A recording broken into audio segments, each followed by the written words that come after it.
ഞങ്ങൾ അപശബ്ദങ്ങൾ വരുമ്പോൾ പേടിക്കുന്ന ഒരാളല്ല. ഞാൻ ഇല്ലായ്മയെന്ന് വളർന്നവനാണ്. എൻ്റെ അപ്പൻ മീൻ കച്ചവടക്കാരനായിരുന്നു, മുഴുവൻ കുടിയനായിരുന്നു. ഇല്ല, അപ്പൻ്റെ ആ പാത പിന്തുടർന്ന് തീരുമാനിച്ച് ശപഥം ചെയ്ത് വന്നവനാണ് ഞാൻ. എൻ്റെ അനിയന്മാർ കുടിക്കും, രണ്ടുപേരും കുടിക്കുമെന്ന് പറഞ്ഞാൽ ഇപ്പോഴും അവർ മോശക്കാരൊന്നും അല്ല ഇങ്ങനെ. പക്ഷേ നമ്മൾ എൻ്റെ കൂടെ ഇരുന്നവർക്ക് ഞാൻ ഓരോ കാര്യങ്ങൾക്ക് മേടിച്ചു കൊടുക്കുന്നില്ല എന്നൊന്നും പറയാനില്ല പറഞ്ഞാൽ ഇതിൻ്റെ അകത്ത് എല്ലാവരും നിർത്തണമെന്നുണ്ടെങ്കിൽ പല പല കാര്യങ്ങൾ വേണം, മനസ്സിലായ.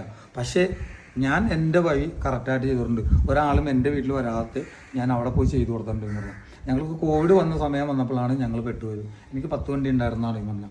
ഒരു വണ്ടിയിൽ നിന്ന് തുടങ്ങിയ കൽപ്പണിക്കാരനാണ് ഞാൻ. സിമെൻറ്റിൻ്റെ അലർജി വന്നിട്ട് പിന്നെ ഞാൻ 2002 സ്കൂൾ ട്രിപ്പ് വണ്ടിയിൽ തുടങ്ങിയ. എനിക്ക് നഷ്ടങ്ങളൊന്നും ഉണ്ടായിട്ടില്ല എന്ന് പറഞ്ഞു കഴിഞ്ഞാൽ.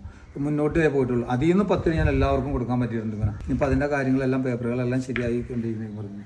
അത് കഴിഞ്ഞാൽ ഇനി പണിയാനേ പറ്റില്ല, പൊളിച്ച് കളയേണ്ട ആവശ്യവും. പക്ഷെ അവിടെ നിന്ന് നമ്മൾ കഷ്ടപ്പെട്ട് ഇങ്ങനെ ഓരോ കാര്യം വരുമ്പോഴും നമ്മളങ്ങനെ ഈ ശത്രുത മനോഭാവങ്ങൾ പോലെ അവിടെ നിന്നും ഇവിടെ നിന്നും ഈ എങ്ങനെയെങ്കിലും നശിപ്പിക്കണം, അവനെ തേജോവധനം ചെയ്യുന്ന രീതിയിലാണ് നമ്മൾ പ്രവർത്തിച്ചിട്ടുള്ളവരൊക്കെ. ഇവർക്കൊക്കെ ദൈവം 13-ാം തീയതി മറുപടി കൊടുക്കും. ഇവിടെ എൻ്റെ വാർഡ് സംവരണമായപ്പോൾ തന്നെ അവർ പറഞ്ഞു അവനെ ഞങ്ങൾ ഇവിടുന്ന് പറത്തി വിട്ടെന്നാണ് പറഞ്ഞത്. ഞാൻ 40-ാം വാർഡിലേക്ക് മത്സരിക്കണമെന്ന് ആഗ്രഹിച്ച ഒരാളല്ല. വേണ്ടാന്ന് പറഞ്ഞാൽ എൻ്റെ ഭാര്യ മക്കളും പറഞ്ഞു മതി നമുക്ക് വരും പറഞ്ഞാൽ. അത് സംവരണമാകുമെന്ന് പറഞ്ഞപ്പോഴും ഞാൻ പറഞ്ഞു ഇല്ല, ഒന്നും കൂടി നമുക്ക് നോക്കണം, നമ്മൾ അടിച്ചമർത്തുന്നതിന് മറുപടി കൊടുക്കണം എന്ന് പറഞ്ഞ ഒരാളാണ് ഞാൻ.